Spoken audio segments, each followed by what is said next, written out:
Hola, somos Tangente, bienvenidos, bienvenidas a otro análisis de coyuntura. Arrancamos la semana hablando de lo que pasó, una semana bastante movida la semana pasada. Esta semana creo que estará un poco más tranquila, al menos en algunos temas, pero por lo menos del lado del Congreso, pero la semana pasada sí fue movida y no hicimos un análisis en Tangente por temas de agenda. Ahí nos estaban diciendo que si no queríamos cubrir esto porque apoyábamos a los semilleros y no sé qué, pero no era eso, simplemente tuvimos problemas de agenda, pero arrancamos hoy ya con el análisis. Mi nombre es Miguel Reyes y ya les voy a presentar, aquí están conmigo Yaneli Vázquez. Yaneli, ¿cómo estás? Hola, bien, recuperándome, cabal, de la semana pasada. Hubo Duro, mucha sí. información y movimiento, pero sí, bastante bien. Qué bueno volver a estar acá. Qué bueno. Y está Edgar con nosotros, Edgar Ortiz, desde Washington. ¿Cómo estás, Edgar? Pues la verdad con frío, dichosos ustedes, porque aquí estamos a temperaturas muy bajas. Nosotros aquí estamos con frío. Si vieras a la mar, anda con gorritos, andan así con sus chumpas, sus suéteres. Bueno, aquí estamos bueno, hoy hace como 5 grados, pero yo me vivo quejando, el latino tropical quejoso, y todos se ríen de mí porque me dicen que ni siquiera es el invierno. No, sí, aquí estamos a 17 así, y la mar anda así como que, así que nada que ver. Pero bueno, gracias muchachos por conectarse y arranquemos. Si quieren, les pido ahí que hagamos un pequeño resumen, Yaneli, si creo que lo tenés ahí. La semana pasada estuvo bien movida en el Congreso. Se aprobaron varias leyes y se aprobó el presupuesto, ¿verdad? Que era el tema, el tema que movía muchas cosas. Entonces, si quieres, arrancamos ahí con un resumen y cómo lo viste, porque estuviste ahí el día de la aprobación del presupuesto, digamos, pasando casi la madrugada, y había movimiento en el Congreso, así que contanos un poco. Sí, bueno, en la sesión del martes justo tenían varios puntos importantes ahí en agenda. Digamos, eran los que no les alcanzó en las sesiones anteriores. Creo que la anterior fue cuando aprobaron ley de competencia, ¿no? Uh-huh. Y fue en esta última que tenían pensado aprobar las reformas a la ley de la PNC, que también era parte de los consensos que había dentro del Congreso. O sea, para nadie es sorpresa, y hasta el mismo presidente del Congreso sale a decir que él apoya esa iniciativa, o sea, era parte de la agenda que él tenía. Y al final mucha de la dinámica de esta legislatura ha sido de poder complacer hasta cierta medida a ciertos grupos que operan en el Congreso. Está, por ejemplo, la bancada Cabal, que ha tenido durante todo este año una agenda muy pro el sector agropecuario, ganadero, no solo con esta última iniciativa que pasó, la de integración del sector agropecuario y ganadero, creo que es, sino también otras en iniciativas anteriores o incluso fondos que incluyeron en la ampliación presupuestaria. Entonces, en la última sesión, creo que al final lo que terminó tomando mayor protagonismo fue la aprobación del presupuesto del Congreso y del país, que realmente hasta hoy se mantuvo esa práctica de llegar hasta lo último de la noche y casi la madrugada para poder aprobar este presupuesto. Y casi, bueno, lógicamente no había mucha gente que estuviera al pendiente de las interioridades de ese presupuesto o los pequeños cambios que se iban a hacer. Y creo que entre esos pequeños cambios muy nocivos, que hasta el otro día pues ya comenzaron a hacer revuelo, era este aumento salarial a los diputados y la indemnización. Que eso pues no era parte del presupuesto del Congreso que inicialmente se iba a aprobar, pero mediante una moción de un diputado de Vamos es que se aprueba con un poco más, creo que 87 votos. O sea, no fue una decisión general, porque al menos todas las decisiones que se estaban tomando esa noche sobrepasaban los 107 votos. Entonces, sí, aquí vimos que se coló esa enmienda, pero aún así lograron los votos suficientes para aprobarla y que en efecto tuvieran su aumento salarial. Eso creo que es lo más relevante. Y luego sí, ya pasó el presupuesto. Terminaron hasta las 6 de la mañana. Y pues eso, creo que a partir de ahí podemos comenzar a analizar todo. Madera San Miguel tiene madera de expertos. Recuerden que si ustedes tienen un proyecto en su casa, siempre lo digo, pero de repente quieren armar un escritorio o empezar ese proyecto de carpintería que siempre habían dejado de lado, para eso está Madera San Miguel. Ahí encuentran todos los productos, obviamente relacionados a madera, que ustedes necesitan para ese proyecto. Y algo bien importante es que tienen tiendas por todo el país. Así que busquen en la página Madera San Miguel. En Google pueden poner ahí, les salen donde están y ya están incluso en El Salvador, así que pueden ustedes acudir a la tienda. La tienda que nos gusta aquí es la de Zona 9, que es la más grande, es una tienda bonita que pueden ir y tener la mejor asesoría para cualquier producto en madera. Recuerden, Madera San Miguel tiene maderas de expertos. Sí, fue una jornada bien intensa y creo que los dos temas, ya Nelly adelantaba uno, pero los dos temas más polémicos fueron, primero, ese aumento de salario que se dieron los diputados y que además incluye una indemnización al finalizar su periodo, lo cual, digamos, hay mucho que decir al respecto. Y luego también el otro tema que me parece relevante es esa repartición que se hizo del presupuesto a través de los COCODES. Un tema que ha sido polémico, particularmente porque se sabe que los COCODES son un espacio en donde, digamos, hay pocos controles y hay mucha corrupción. Lo ha sido así por años, digamos, ya hemos tenido experiencias en gobiernos anteriores. Yo recuerdo en el gobierno de Berché, el famoso PACUR, ¿verdad? Que era otra forma, era, digamos, una forma muy similar de repartir dinero a través de los COCODES y que, digamos, finalmente es un programa que termina precisamente por esas quejas de corrupción que habían, ¿verdad? Esos señalamientos de corrupción. Pero, Edgar, ¿vos cómo viste, digamos, las actividades dentro del Congreso, particularmente enfocándonos en tema de presupuesto, que creo que fue el más polémico, pero también hubo ahí otros temas como la modificación que hicieron a la ley de crimen organizado? Es que yo creo que lo que estás viendo y mencionabas el PACUR como un ejemplo de cómo comenzó a cambiar la dinámica del Congreso y a descentralizarse. Y creo que es interesante que marquemos el antes y el después desde el 2004, 2008, que fue la legislatura que acompañó el gobierno de la Gana, porque fue la primera vez en la que no había una planadora en el Congreso desde Serrano Elías, ¿no? Tú tenías, la DC gobernó con mayoría en el Congreso, Serrano no, y sabemos cómo terminó la cosa.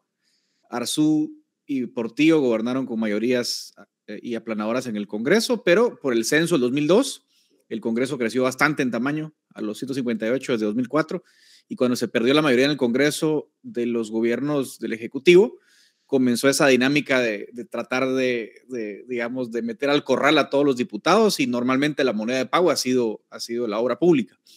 Y creo que esa ha sido como la dinámica desde entonces. Y de alguna forma lo que podríamos ver es un poco un antes y un después de la gestión de Arévalo. Digamos, una gestión inicial en la que había una resistencia a trabajar con el Congreso en esos términos. Y lo que se encontró fue un Congreso que no te aprobaba nada, no te daba cabida, más allá de la Junta Directiva de la Transición, que sabemos cómo terminó por el fallo de la Corte, ¿no? Porque termina siendo Ney Ramos el presidente. Pero digamos, más allá de la transición, donde las negociaciones estaban centrando en torno a iba a haber transición o no, desde entonces hasta junio, prácticamente todo lo que el Congreso aprobaba eran iniciativas de la coalición de los demás partidos del Congreso, pero el Ejecutivo realmente no lograba mover su propia agenda. Y creo que eso es un poco la conclusión de ahora. Desde la ampliación presupuestaria hasta la aprobación del presupuesto, creo que es una transformación del Ejecutivo hacia decir, bueno, quiero gobernar, tengo dos caminos, o me enfrento al Congreso y entro en una dinámica de confrontación que no va mucho con la personalidad del presidente Arévalo, creo yo, o encuentro una fórmula en la que, entre comillas, trabajo con eso. Y creo que el presupuesto fue esa llave. Ahora, yo creo que ahí hay dos cosas. Lo primero es que el resumen que nos hacía muy bien Yaneli, vemos que hay algunas cosas que son como promesas importantes para Semilla. La ley de competencia, por ejemplo, era algo que ellos habían prometido y logran meter en su agenda como un logro del partido.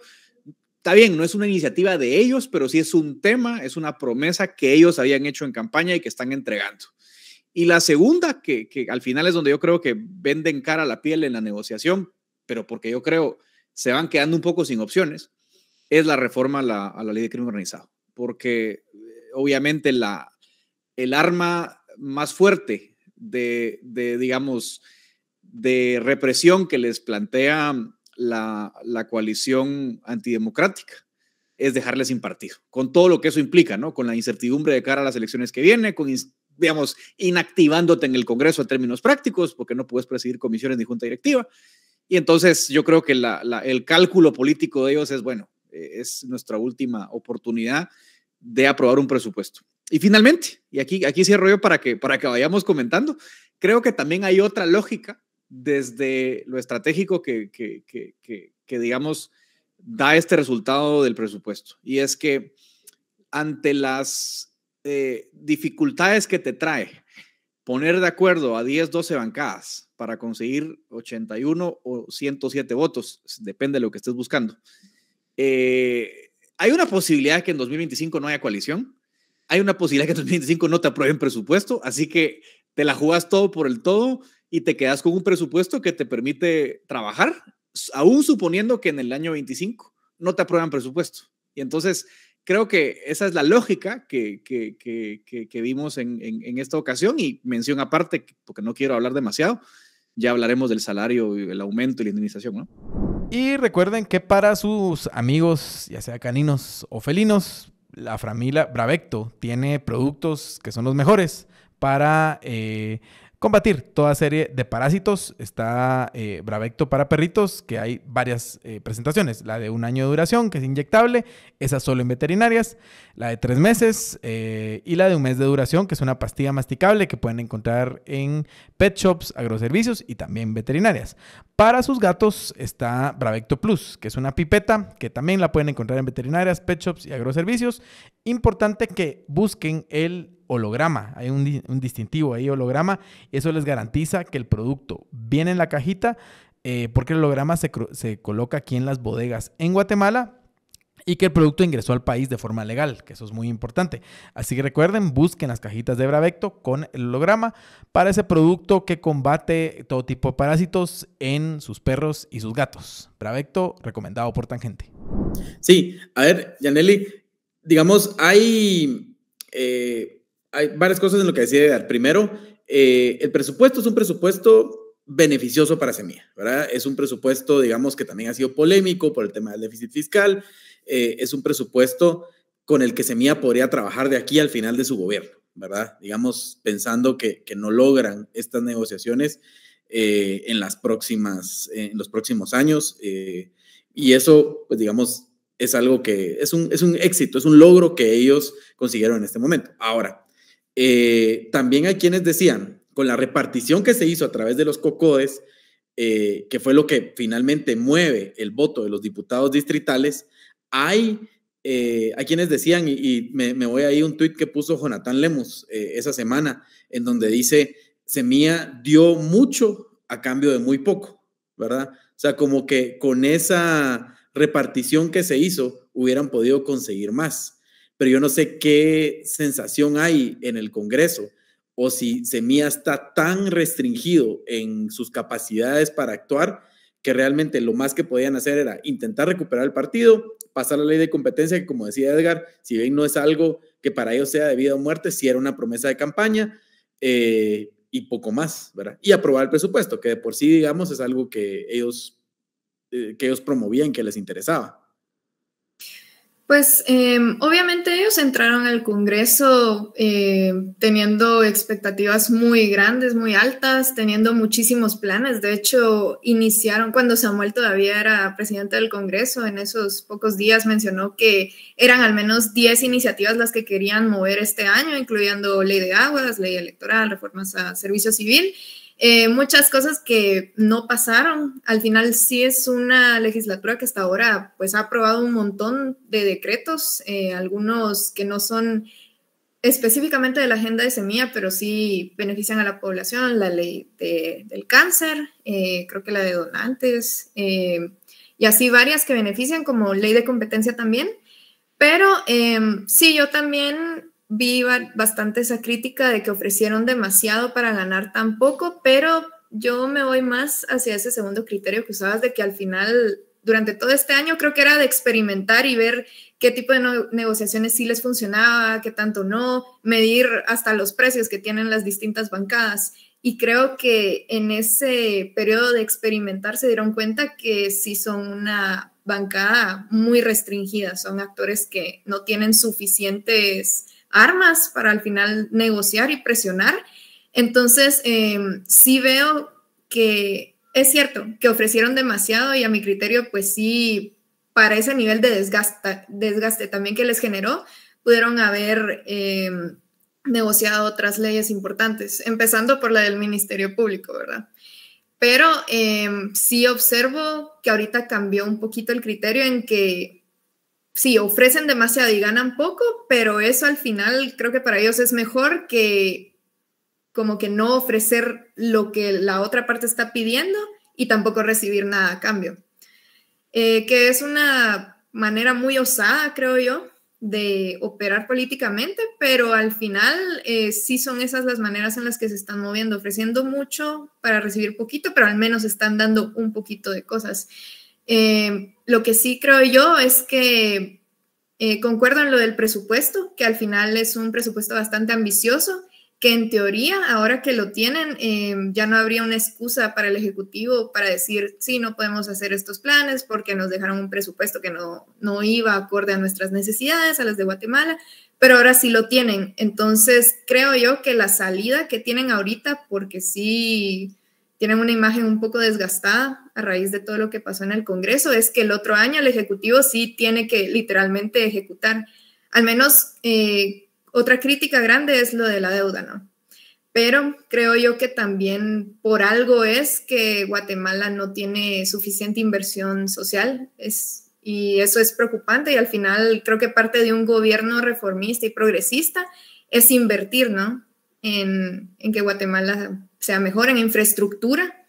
Entonces, si ellos logran ejecutar y también materializar todas esas propuestas que hicieron en campaña, puede ser que se les limpie un poquito la imagen a raíz de todo lo que pasó la semana pasada. Y Piedrasanta tiene a disposición de ustedes una amplísima variedad de títulos de muchas casas editoras que es bien importante que sepan que se los pueden llevar a su casa. Si ustedes visitan piedrasanta.com y lo piden, o también a través de las redes sociales, pueden ir a las tiendas físicas también. La tienda física, pueden ir o leer el libro, verlo, echarle una ojeada. Vamos a leer un poco de los más vendidos que tienen en este mes. Hay varios, por ejemplo, La hipótesis del amor, de Ali Hazelwood. También está por aquí Mamá, no estoy muerta, que es un libro de una migrante guatemalteca. Aquí no alcanzo a leer, ya me está fallando la vista, pero no alcanzo a leer bien el título de la autora, pero está La patria del cuello también, de Severo Martínez Peláez.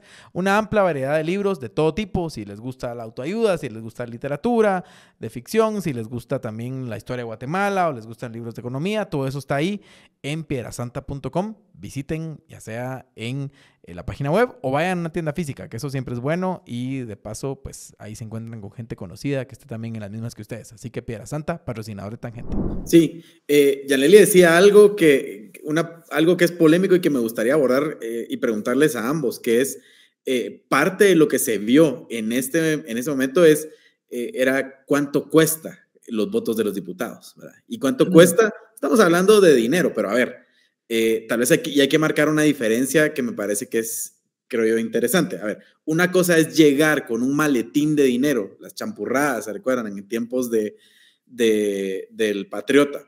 Llegar con un maletín de dinero, que es, digamos, lo que se habla del gobierno anterior, que es llegar con un maletín, darle un sobresueldo a los diputados para que voten a favor de las iniciativas que benefician al Ejecutivo. Y a mí me parece, otra distinta es darles espacio para que entre las negociaciones ellos puedan incluir las obras que les interesan para sus distritos, para sus municipios, ¿verdad?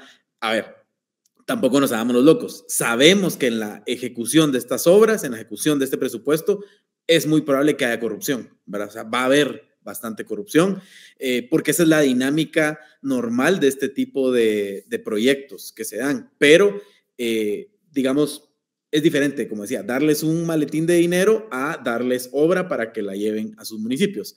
Sin embargo, esto ha sido muy polémico, porque hay quienes dicen, mira, prácticamente es lo mismo, ¿verdad? Porque al final les estás dando presupuesto para que vayan y después ese dinero se pierda en corrupción, ¿verdad? Pero no sé qué piensan ustedes, para ir un poco también redondeando esta discusión del presupuesto, que ha sido polémica por varios temas, pero este es uno de ellos, ¿verdad?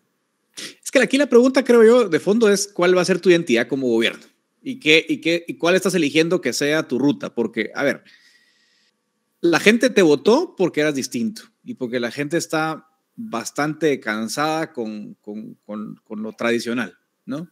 O sea, esa es la realidad. Te votaron 25, 28% nulo y blancos y te votaron 13% por Arévalo. O sea, no te conocían, la gente que te conoció te votó, sí, tu votante urbano de clase media votó por ti. Ya hemos analizado el voto a la saciedad, pero ese es tu votante. Pero realmente te votaron en buena parte, y eso ya lo ves en la segunda vuelta, como un rechazo al sistema. Sí, esa fue la realidad. Entonces la pregunta es, ¿qué identidad vas a elegir como gobernante? Ahí yo creo que al final el tono del gobierno se definió en los primeros meses. O sea, si tú ibas a hacer algo grande, lo tenías que haber hecho al principio. No se hizo por la razón que sea. Yo no soy quien para juzgar las decisiones que se toman en la presidencia, pero no se hicieron cosas grandes. Digamos. Se ha tomado una lectura como de, bueno, aquí hay que mejorar la gestión, ¿verdad? Hay que mejorar el sistema como lo conocemos, hay que limpiar un poquito, hay que hacerlo mejor, no hay que repartir champurradas, pero digamos hay que orientar el gasto digamos, a prioridades sociales, a infraestructura. Bueno, eso también tiene un costo porque el sistema no te responde mucho y lo estamos viendo. O sea, tampoco es que el aparato estatal en su diseño actual te permita hacer mucho. Entonces, en ese sentido, creo que es una apuesta un poquito compleja, ¿no? Porque vas a tener que trabajar con lo que tenés. Siempre he dicho, tratar de hacer, digamos, que el aparato estatal funcione con más presupuesto es como que haya un incendio y nos digan a los tres, mucha, hay que ir a traer agua a la piscina para apagar el incendio, y nos dan a cada uno una cubeta agujereada, ¿no? Cuando vamos a recoger el agua y llegamos al fuego, ya la cubeta está medio vacía porque el agua se salió. Y eso es un poco el problema que tenés con el sistema como lo tenemos hoy. Y por eso yo creo que tal vez no es la mejor apuesta, digamos, en general, esa visión de, bueno, hagamos las cosas un poquito mejor. Le va a costar mucho al gobierno dar resultados. Dicho eso, yo creo que digamos, coincido con Yanely en que si el gobierno va a querer rescatar ese proyecto, esa credibilidad, va a tener que realmente dar 2 o 3 resultados de corto plazo muy importantes, ¿sí? En áreas muy concretas, para que la gente, digamos, perdone lo que hiciste en el Congreso. No digo perdone, me refiero porque la gente, insisto, te votó porque eras distinto. Y lo que vio la gente, la gente vio que los diputados se subieron el sueldo, la gente vio que te sentaste con los mismos que criticaste todos los 4 años de oposición. Ese es el costo. Por supuesto, eso es lo que hay que hacer, no sé, pero esa es la realidad, ¿no? Así que bueno, si el gobierno, insisto, logra con eso dar 2 o 3 resultados, pues va a poder pelearla. Y lo segundo es que quizás, diría yo, quizás lo más favorable al gobierno, voy a decirlo así, es que tiene una oposición francamente mediocre, poco creíble, y que les hace el favor, porque fíjense que estábamos hablando del presupuesto y a las 24 horas cancelan el partido. Entonces, también tienen esa suerte de decir, sí, la lectura de la gente es como, ¡ah, qué indignante! Le cancelaron el partido. Y digo, pues chica, si yo fuera el gobierno estaría feliz, porque toda la discusión dejó de ser el presupuesto y pasó a ser la cancelación del partido. Entonces, también todo es relativo. Si bien es cierto, el costo que se pagó es alto, realmente hoy día, diría yo, los mejores insumos que tiene el gobierno a su disposición se llaman Ministerio Público y oposición. Alan Rodríguez. Esa es la gente que te hace más fácil las cosas, porque lejos de construir un discurso, un proyecto político, una alternativa de oposición, lo que están haciendo es, digamos, mostrar la cara de lo que la gente rechazó en 2023. No necesariamente eso implica que tú como gobierno vas a ser súper popular, pero sí significa que ellos van a absorber mucho del costo que de otra forma iría al gobierno. Y Yanely, el costo, digamos, para el partido. Sí, yo voy a empezar con eso último que mencionaba Edgar, de que sí, o sea, creo que es una ventaja tener una oposición que carece de credibilidad y que creo que cualquiera, y no necesitas tampoco ser un fanático de la política para saber que el resto de bancadas, el resto de opciones de partidos políticos, pues son muchísimo peores, pero creo que eso sería una verdadera ventaja si tuvieras asegurado que tu partido exista para las próximas elecciones, porque yo creo que si no sirve de mucho al final, a mediano plazo, como que ganarte el apoyo de la gente, recuperar tu credibilidad, si tampoco tenés la opción de renovarte en tu cargo o garantizarle la continuidad a tu partido político. Y ese es realmente el mayor de los riesgos que tiene Semilla, ¿no? No solo trascender como un gobierno que fue perdiendo credibilidad por todos estos pequeños riesgos que ha tomado, sino que encima ni siquiera pueda tomar ese riesgo de postularse para una reelección o siquiera sus diputados. Dicho de esto, también creo yo, y veo un poquito preocupante cuando hablamos de las negociaciones y de los precios, que ahorita dejaron la vara, creo yo, un poco alta. Y eso que estamos en el primer año de gobierno. Y sí, dieron demasiado. Y tenés razón en que no son las mismas formas que sí se hacían en el pasado, que sí podríamos de primas a primeras decir, esto es completamente ilegal. Ahorita son formas un poquito más grises.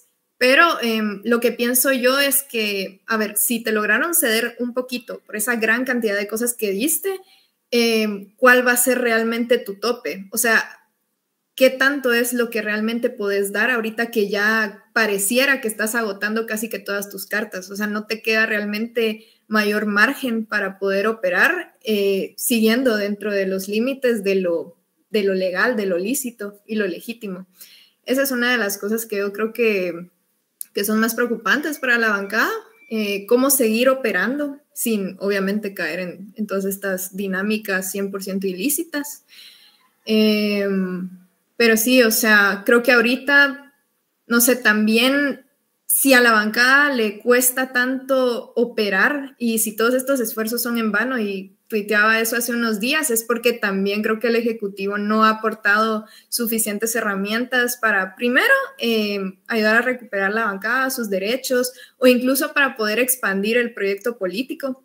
Creo que sí, al final seguimos viendo una dinámica de Ejecutivo y Legislativo un poquito separados, y eso realmente hace que el Legislativo no tenga tantas opciones para negociar, mientras no tenga tampoco el aval ni el respaldo del presidente. Entonces, eso. Mucha, hablemos un poco de, digamos, opciones para Semilla. A ver, Semilla, dentro de este paquete de negociaciones que termina, digamos, en el presupuesto, mete la reforma a la ley de crimen organizado, con el cual pretendían recuperar el partido. Edgar, tal vez vos nos das un resumen así, vos hacías un hilo el otro día de por qué, digamos, con esto deberían ya poder recuperar el partido. Sin embargo, también vimos que el MP, nuevamente, digamos, expertos en torturar la ley, les salen por delante, presionan a Freddy Orellana para que les cancele el partido y el Registro de Ciudadanos lo acepta. O sea, hay un tema ahí de que siempre que ellos quieren salir con algo para arreglar esta situación, que a todas luces ha sido injusta, ha sido ilegal, ilegítima, vemos que el lado golpista le sale con algo, alguna otra trampa y pum, y quedan otra vez como en este empate, ¿verdad? Porque al final lo que vemos es que no camina la cosa, pero tal vez vos ahí notas un poco de algunas ideas de qué está pasando. Bueno, ¿qué está pasando? Que todo es ilegal desde 2023, pero digamos que, vamos a ver, paso a paso. Lo que pasó fue que esta reforma creo que hubiera sido ideal en enero, ¿verdad? O sea, pero obviamente hubiera habido más necesidad de un ejecutivo más líder, ¿no? Para moverla temprano y digamos, evitar que ellos, al ver, si se dan cuenta ellos, al ver que esta reforma estaba en el tintero de hace meses, empezaron a moverse a la cancelación, ¿verdad? O sea, no es nuevo eso de la cancelación. De hecho, las cuentas satélite del sistema que siempre tuitea las notas del golpismo, decía desde hace meses, el juez Orellana no cancela Semilla, porque ya leían la jugada, ¿no? Estaba muy anunciada la reforma legal. Ahora, yo creo que hablar de legalidad en Guatemala es un poquito aburrido, porque ya sabemos que los abogados son los servidos para decir, bueno, eso no se puede, pero se hizo igual. Y eso tal vez no abona tanto. Ahora, yo creo que aún así, legalmente hay como dos momentos o dos luchas que ellos van a tener que pelear en el corto plazo. Primero, que Primero que los efectos de la suspensión, bueno, vamos a ver, los efectos de la cancelación que anunció Freddy Orellana, hay que pelearlos en el registro de ciudadanos. Ellos, el juez Orellana le mandó un oficio al registro diciendo cancela el partido. Por cierto, una locura, ¿no? Porque que eso no, o sea, de verdad que no les puedo explicar en este espacio sin ponerme mi leak de 1 a 100 cuán ilegal es, ¿verdad? Pues así como 101, porque es una competencia exclusiva del registro de ciudadanos. Pero bueno, tienen que ir a pelear esa situación ahí. Y luego tienen que ir a pelear al juzgado de Freddy Orellana que levanten la suspensión. O sea, va a haber como 2 batallas legales en 2 carriles paralelos, ¿no? Pelear que la cancelación pues no surta efectos porque no es legal, y al mismo tiempo tenés que ir a pelear que te levanten la suspensión porque la nueva ley te está favoreciendo. Entonces ahí un poco la pregunta es ¿cuándo va a producirse el beneficio? ¿Verdad? Y creo que ahí van a empezar a jugar ellos con el tiempo, ¿no? Como a decir, bueno, si lo que quieren es presidir comisiones, empecemos a programar las audiencias para enero, febrero, marzo del 2025, entonces hacerte cansado todo lo que sigue en estos meses para llevarte hasta febrero sin devolverte el partido, y ahí obviamente va a ser una tarea de operación que tengan que hacer los abogados del partido para que eso salga lo más rápido posible, ¿no? Porque, por ejemplo, hoy salió la noticia de un amparo que les rechazan, que se refería a un amparo que ellos interponen en la batalla por la suspensión desde julio, y estamos en diciembre, ¿no? O sea, te van a hacer cansada. Creo que esa va a ser la variable más interesante, el tiempo. En el fondo, me parece obvio que la suspensión, la cancelación son ilegales, y yo creo que eventualmente todos los órganos judiciales se van a mover a la interpretación correcta, pero no sé si los tiempos de ellos van a ser los tiempos del partido. Yo les diría que esa es para mí la variable número 1 en este momento, pero se van a mover a la interpretación correcta. ¿Por qué? Yo creo que porque también hay una conciencia digamos, dentro de la justicia, que si avalás esa locura de estar suspendiendo y cancelando partidos, se te va a volver esto no puedo usar la palabra, pero un desmadre en 2027, porque entonces vas a tener cambios en la fiscalía, en las cortes, y vas a tener un montón de intentos de suspender partidos a media elección, de cancelar personalidad jurídica, y yo creo que si son racionales los jugadores van a decir, no, muchachos, ya habría que ponerle como un punto final a esa situación para evitar que se te salga de control la elección que viene. Yo tenía una duda que quería ver más que todo cómo la interpretan ustedes, que a mí me sorprendió un poquito que pasó la reforma de la ley contra la delincuencia organizada y que no pasó lo que ya habíamos visto en meses anteriores, que cuando pasaba algo que beneficiaba directamente a la bancada Semilla o al movimiento, salía Alan Rodríguez o algún operador afín, ponía un amparo en la Corte de Constitucionalidad, en la CSJ, daban el amparo y como que cancelaban los efectos de esa reforma o ese decreto o lo que sea que aprobaran. Y esta vez no pasó así, o sea, la reforma al final sigue vigente, entiendo yo. Obviamente, pues no podemos hablar 100% de legalidades acá en Guatemala, pero igual esa pequeña herramienta sigue ahí, o sea, sí tiene vigencia todavía esa reforma. Y yo lo que sí te quería preguntar, o a ambos, es ¿qué tanto les puede servir tener todavía esa herramienta? Y para ustedes, ¿qué les dice que no hayan podido seguir como esa ruta normal? ¿Es acaso que, no sé, la coalición golpista pues ya no tiene entre sus aliados primero esta Corte Suprema de Justicia nueva, tampoco a la CC? O sea, ¿creen que se puede interpretar así como que la CC esta vez dijo no, o sea, esta vez no me voy a bajar esa reforma? ¿O por qué es que se fueron de una vez por esa vía de la cancelación con un argumento que era pues más absurdo que el argumento anterior de la suspensión? Es que para mí, miren, pues por eso digo, la reforma ¿te sirve? Sí. Obviamente leíamos interpretaciones un poco para mí inaceptables que decían, no, la ley no es retroactiva. Eso no tiene mucho sentido, porque si tú estás suspendido hoy y la ley mañana entra en vigencia y dice no puedes suspender partidos, evidentemente lo que tenés que ir a pelear es tu beneficio. O sea, ya una ley no puede quedarse congelada en el pasado regulando una situación jurídica que ya no puede regular. Pero al margen de esas discusiones que no vale la pena darles importancia, yo creo que el cálculo de ellos fue ese, fue decir, ok, si ellos van a ir a pelear la suspensión, digamos, si ellos van a ir a pelear que la nueva ley cuando entre en vigor, ojo, la ley no ha entrado en vigor, la ley la aprobó el Congreso, no se la han enviado ni siquiera al Ejecutivo, el Ejecutivo la tiene que recibir, tiene que sancionarla, tiene que publicarse en el diario oficial, o sea, todavía hay como un periodo de, digamos, de proceso legislativo pendiente, ¿verdad? Pero digamos, va a entrar en vigor. No tienen realmente un argumento para invalidar la ley porque primero se aprobó siguiendo todos los pasos correctos en el Congreso. O sea, digamos, no tenés ninguna forma de cuestionar la forma en que se aprobó.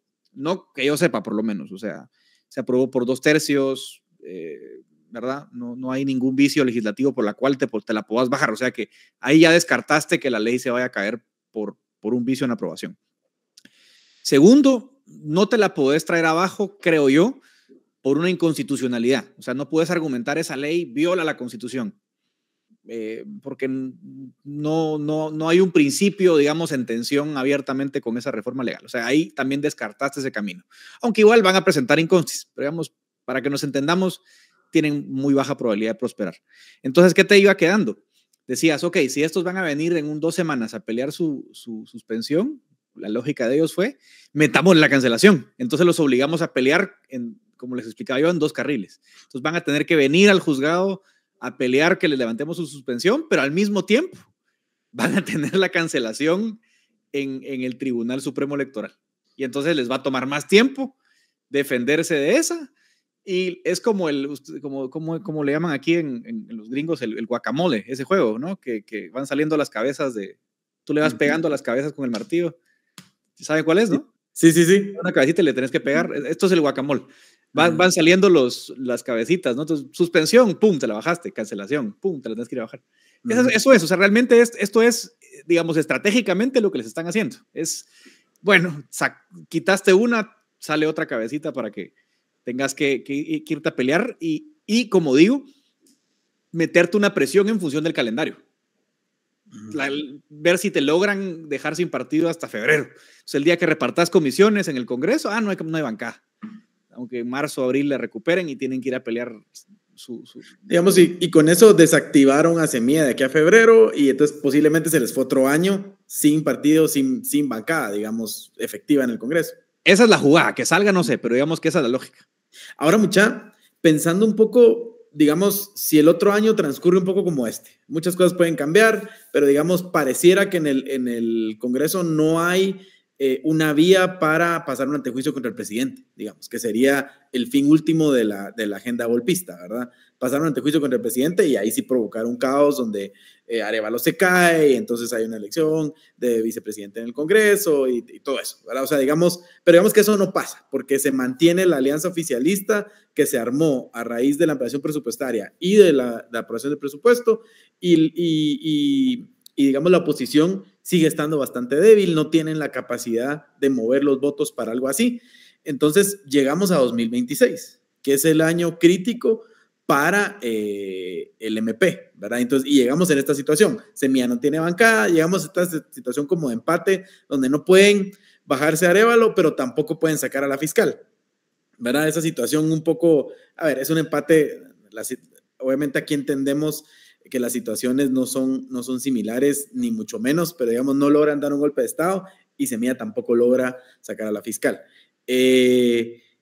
Ahí, digamos, la situación va a cambiar mucho y se vuelve mucho más crítico, ¿verdad? Pero pareciera que las acciones de la alianza golpista ahorita están tirando la pelota para que pase algo así, se llegue a 2026 y las cosas no cambien mucho y ahí sí ya, digamos, llevan un poco las de perder y ahí es donde ya la cosa se podría desentrampar para Semilla, porque entendiendo que Arévalo va a elegir un fiscal que a lo mejor las 5 personas que le manden en la lista no van a ser todas de su agrado, pero va a elegir ahí a lo más potable. No sé cómo lo ven. Pues tenés eso y aparte, o sea, es un frente que es que ahorita me hace todavía más sentido lo que decías del guacamole, la verdad. Y sobre todo en ese año, porque tenés esa lucha, pero también ahorita, aprovechando y viendo todo eso de la cancelación, también vas a tener nueva elección del TSE. Entonces es otra cosa que tenés que ir operando, la de CC. Yo sigo pensando, igual y siempre creí que a 2026 llegaban ambos, tanto el presidente como la fiscal general, pero no sé, o sea, tengo mis dudas a veces de qué tan organizada está la misma bancada para poder operar todo eso, porque lo que he observado es que los mismos diputados que quizá operan desde el Congreso también son quienes están coordinando todo el resto de operaciones que van más allá. Entonces eso al final te genera un desgaste en que no podés ejecutar 100% bien ninguna de esas cosas. Como que pareciera que en la bancada realmente no tenés más operadores, no tenés más aliados. Entonces todo eso te cuesta que tus resultados no sean tan eficaces como lo deseabas, ni como lo esperaba la gente tampoco. Entonces yo sí tengo un poquito mis dudas sobre cómo es que vamos a llegar a ese año, bajo qué condiciones. Pero si las cosas siguen exactamente como lo vimos este año, sí es muy probable que sea estancamiento y que tengamos un fenómeno similar al de elección de Cortes, como mucha expectativa, muchos nuevos actores que entran a jugar al sistema, que pues sí prometen un avance y que sí logran avances chiquitos, pero que al final el mero resultado, que es el que mira la gente, no se va a dar y puede que siga un periodo de inestabilidad política. Y indudablemente de bloqueos, ¿no? Para la agenda oficial, para el gobierno, para la bancada. Es lo que creo. Es que yo creo que aquí es como o sea, digamos, a este punto tenés como la crisis de los misiles. O sea, los dos están apuntándose porque, a ver, el presidente Arévalo tiene su forma de ser, ¿no? Y él no va a ser, yo creo que hasta ahora lo está diciendo con más consistencia. Yo no voy a remover al fiscal. O sea, abiertamente lo dice, no lo voy a remover. Sabemos que no puede, pero digamos que entendemos que eso significa no ir a buscar cambiar la ley y, digamos, seguir en ese carril de la tensión, al margen de que hay gente que dice sáquela, no la saque. Ese no es el punto. Digo que sus pronunciamientos van en la dirección de yo no voy a entrar en esa dinámica de choque, de desgaste, ¿verdad? Al margen de cuál sea la ruta legal para intentarlo o no. Entonces, tenés así como esa confrontación, ¿no? La agenda golpista, que yo insisto mucho, la agenda golpista es la minoría. Que la minoría tiene algunas herramientas, sí, y puede, digamos, lanzarte ataques, sí, los lanza constantemente. Pero, digamos, si la agenda golpista fuera la mayoría, no habría presupuesto, no habría cortes, o sea, está claro que hay otra coalición que tiene otros intereses, ¿sí? Y eso siempre ha sido mi argumento para explicar 2023 y para decir siempre va a haber transición. Es que la mayoría de la agenda no es golpista. ¿Por qué? Es bien simple. Voy al punto que les hacía yo hace un rato, en mi opinión. Realmente el extremismo, digamos, de oposición es un proyecto político inexistente y estúpido. O sea, no hay una propuesta de país. O sea, no es como que yo te diga, aquí hay Lula y Bolsonaro en Brasil. Pues tenés dos propuestas, pues una te puede gustar, la otra no, o ninguna te puede gustar, pero hay dos ideas de país que compiten. Aquí no. O sea, aquí tenés, escuchaba a Alan Rodríguez en sus alocuciones al Congreso. Yo no sé ustedes, pero yo no veo un líder, no veo un Lula, un Bolsonaro, pues no, veo un tipo que se para y ya dice cualquier cosa. Entonces, como no hay un proyecto, no hay una fuerza suficiente para decir, bueno, esta fuerza va a ganar. Ahora, ¿significa que todo está asegurado? No. O sea, pueden pasar muchas cosas, la popularidad puede caer y evidentemente riesgos grandes a la institucionalidad, yo creo que los hay. Pero, ¿cuál creo yo que son los escenarios más plausibles? Pensando que estamos en esa crisis de los misiles, digamos, donde se están apuntando, pero realmente nadie va a apretar el gatillo porque, digamos, echar a la fiscal es poner al presidente en antejuicio porque no la puede echar y tratar de dar un golpe es lo mismo, ¿no? Es quedar en esa situación de riesgo alto. ¿Qué escenarios veo yo? Un poco lo que dice Yaneli, ¿no? Entonces, la lucha por el TSE. Entonces, ahí vas a ver como que todos los esfuerzos concentrados en digamos, influir la decisión del TSE, pelear los votos en Congreso para mover la agenda o mover los candidatos de un lado. Y segundo, van a boicotear la elección de CC, van a boicotear la elección de fiscal general para tratar de que no haya fiscal general elegido en mayo y entonces se prolongue está clarísimo, 100% claro, eso sí les digo, porque sé que me van a preguntar qué pasa si no hay fiscal general en mayo del 2027, 26. Clarísimo que la fiscal general no puede seguir un día más en su cargo. Eso está más claro que el agua por una resolución del 2014 de la CC, donde dijo Claudia Paz y Paz se va, creo que es 15 de mayo, el día del relevo, no me acuerdo, pero es en mayo, se va en mayo, no puede quedarse ni un segundo más en el cargo, eso está completamente claro, pero dejas ahí un fiscal interino y no dejas que el presidente ponga el suyo. Eso es lo que yo creo que van a hacer, o sea, casi jugada cantada desde manual, no estoy dando ningún chivo porque ellos lo dicen, no va a haber fiscal el 15 de mayo, y entonces si no eligen a Consuelo Porras, y entonces van a digamos, pelear ese tipo de cosas. Entonces, el desgaste lo vas a llevar al extremo, creo yo, y vas a ver ese tipo de cosas, pero no vas a ver como un golpe definitivo, creo yo, salvo, obviamente, que en Guatemala siempre me reservo mis pronósticos. Sí, pero al final, digamos, pareciera que todo apunta a un juego de desgaste, en donde se van a ir desgastando ambos. Pareciera que la facción golpista de forma más intencionada, ¿verdad? O sea, como tienen como más herramientas para hacer el desgaste, y el gobierno un poco más por donde lo lleve la corriente, y también papel un poco de víctima, ¿verdad? Digamos, es esa situación. Creo que vos, Edgar, decías en dónde se ha visto, creo que se le decías aquí, ¿verdad? En dónde se ha visto que el grupo político que gobierna, o sea, que tiene el poder, es el que es víctima de persecución política, ¿verdad? Solo en Guatemala, ¿verdad? Sí. Y es bien chistoso, pero digamos, es una situación bastante atípica que creo que no se repite casi nunca, ¿verdad?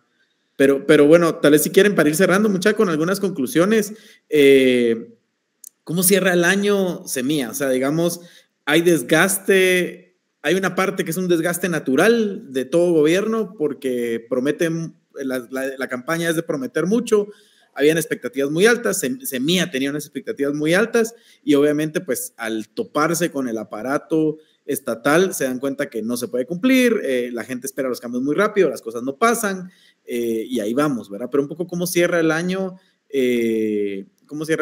Semilla, tal vez diferente, cómo cierra el Ejecutivo a cómo cierra el Legislativo. ¿Lo ven ustedes así, Yaneli? Sí, creo que es distinto, al menos en el Ejecutivo, pues creo que sí, ya dejó clara esa imagen de que si bien todavía es como uno de los puntos de la agenda, toda esta lucha contra la manera en la que opera el Ministerio Público, cómo atacan a miembros del partido. Creo que sí ya le quedó claro a la gente que Bernardo Arévalo no es una persona que va a ir todos los días exigiendo a que la fiscal general cese del cargo, pero creo que ahorita todavía tiene algunas oportunidades para recuperar un poquito más de buena imagen, de buena apreciación. Hay cosas que obviamente no se han comunicado, pero que creo que si las juegan bien, no se pueden ser buenas cartas. Por ejemplo, hace poco el Ministerio de Desarrollo con este proyecto Mano a Mano comunicó que hasta hoy, o sea, y me parece un dato bastante, por un lado triste, por un lado alegre, pero que hasta hoy ya hay un municipio en Guatemala 100% libre de pisos de tierra. Entonces parece muy impresionante pensar que hasta 2024 pasa algo así, y es un municipio nada más, pero que es un proyecto que pues sí va muy ligado hacia la agenda que prometió el gobierno en campaña, que creo que no se ha comunicado tan bien como deberían, pero son esas pequeñas oportunidades que pues pueden ayudarlos a mejorar la imagen. También todo lo que se está haciendo en el sistema educativo, que creo que ya va a comenzar a verse de manera más directa el próximo año. Los pequeños cambios a la infraestructura educativa, también a los planes educativos, la pequeña lucha que hay con el sindicato y el intento de bajarles todas estas ventajas que tenía el sindicato. Entonces sí, y también que está todavía, creo que no 100% definido, pero aunque sea está la intención de aumentar el salario mínimo. O sea, ese tipo de cosas son las que yo creo que podrían aprovecharse todavía. Y que ayudarían al Ejecutivo. Ya con la bancada creo que sí es muy malo terminar el año con esta gran imagen de se aumentaron el sueldo, ¿no? Que si bien es cierto que la bancada oficial y muchísimas otras no votaron a favor de ese aumento y ya salieron a pronunciarse en contra, sí creo que para ellos es muy difícil hacer algo para que se bajen ese aumento, sobre todo considerando cómo fueron los tiempos ahí en el Congreso, que primero pasaron esa enmienda sorpresiva que ellos no se pudieron oponer, porque después de eso venía el presupuesto general de la nación. Entonces creo que sí estaban muy comprometidos y para ellos era muy difícil venir y votarse eso, sabiendo que después tenían que aprobar presupuesto y que se podían caer muchos de los acuerdos que ya tenían. Entonces ahorita yo creo que esa es la papa caliente que tienen, que pues no pueden zafarse al final de ese aumento, y aunque ellos quisieran renunciar a él, creo que los dejarían muchísima más desventaja, saber que de por sí no tienen los derechos que deberían tener en el Congreso y encima tener salarios todavía menores a las del resto. Yo creo que sí es un poquito complicado, pero ajá, yo creo que así terminan ambos este año. Edgar, para mí, digamos, algo de lo que decía Yanely, hay dos cosas para el otro año. Primero, tienen un presupuesto y una ampliación presupuestaria aprobados, o sea que dinero va a haber para implementar la política, digamos, de este gobierno. Esa es una.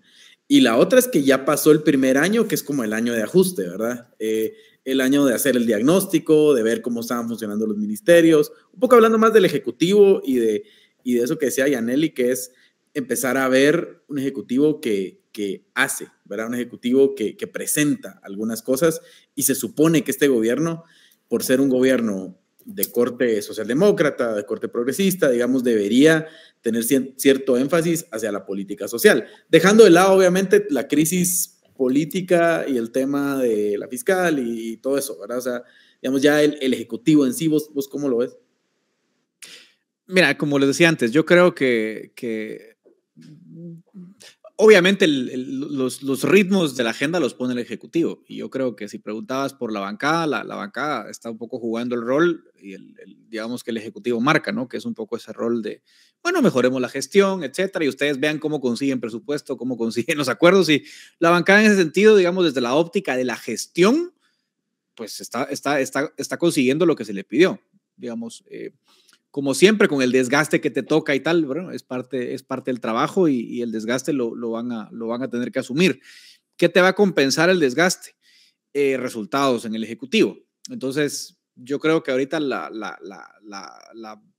presión pasa al Ejecutivo, que tienen cuadros interesantes. Yo creo que hay gente, como en todos los gobiernos, ¿no? Siempre hay gente que en su espacio está haciendo cosas interesantes. Mencionaba Yanely un ejemplo en el MIDES, por solo poner uno.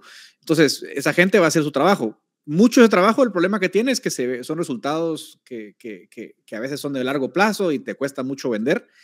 Y entonces el Ejecutivo va a tener que encontrar un poquito dónde están esos espacios para digamos, poder lucirle a la población que está haciendo las cosas distintas, ¿sí?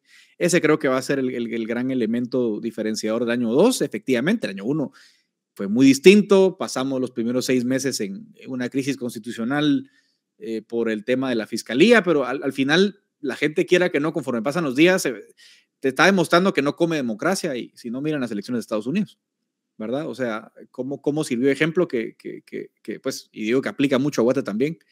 Los demócratas pasaron haciendo campaña de la democracia está en peligro, y ups, a la gente le peló, perdón en la expresión. Y lo mismo te va a pasar allá. O sea, sí, que el golpismo, sí, órale, ya la gente no está en tu misma sintonía, ¿sí? O sea, tampoco ha pasado nada. Entonces, ¿por qué me tengo que preocupar yo en enero del 25 que la democracia, que ya eso empieza a ser una cosa secundaria? Por eso digo que va a ser un año en el que la presión va a caer sobre los resultados. ¿Dónde veo yo que es donde la población pone mucho el ojo? Seguridad, porque obviamente es lo básico que a toda la gente le afecta, especialmente a la gente que usa el transporte público, que camina, que tiene comercios, que es víctima de la extorsión, que es víctima de los asaltos. Infraestructura, porque obviamente la gente viaja, ¿no? La gente que se mueve pasa, digamos, penas en una carretera que está en malas condiciones, etcétera. Entonces, a eso te va a caer, y ahí vas a tener que dar resultados en el año 2. Fácil no es, pero digamos, ese es el trabajo. Ingrato, como lo querrás ver. Creo yo que ahí va a estar ahora la dinámica, y creo que cada vez va a ser menos importante. Estos debates van a ser súper interesantes a nivel de nuestras conversaciones, entender lo que mencionábamos, ¿no? Los retos legales que van a venir por la vida del partido y etc.